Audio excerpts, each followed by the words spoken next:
A former Tory cabinet minister has said that the UK is being dangerously complicit in the Saudi war on Yemen that is directly promoting a famine and the collective punishment of an entire population.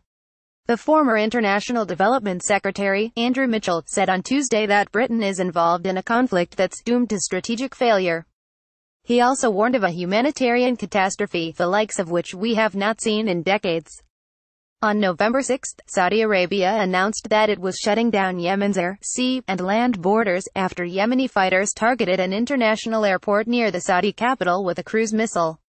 London has been resisting international calls to stop aiding Saudi war crimes in Yemen, amid overwhelming evidence that British weapons and intelligence are being used to target Yemeni civilians. A report published by The Guardian in May showed that the UK was selling record quantities of arms to countries the Foreign Office listed as having poor human rights records, including but not limited to Saudi Arabia, Bahrain, Burundi and the Maldives.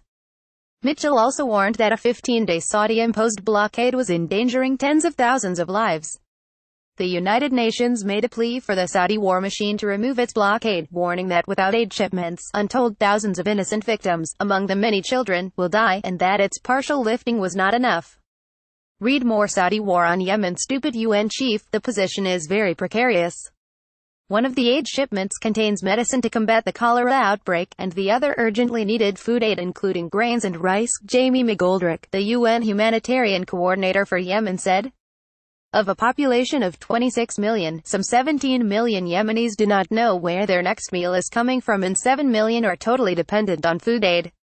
With the port blocked, it makes life very precarious. We are very worried that the gains we have made on cholera and food scarcity are being reversed.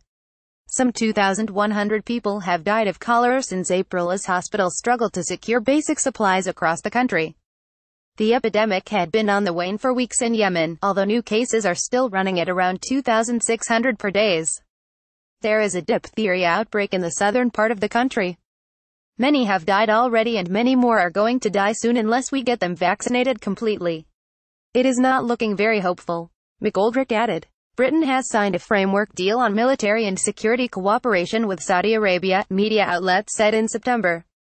Read more. UK, Saudi Arabia signed military cooperation deal. Saudi Arabia has been incessantly pounding Yemen since March 2015 in an attempt to crush the popular Houthi Ansarullah movement and reinstate Yemen's former president Abd Rabbu Mansur Hadi, who is a staunch ally of the Riyadh regime.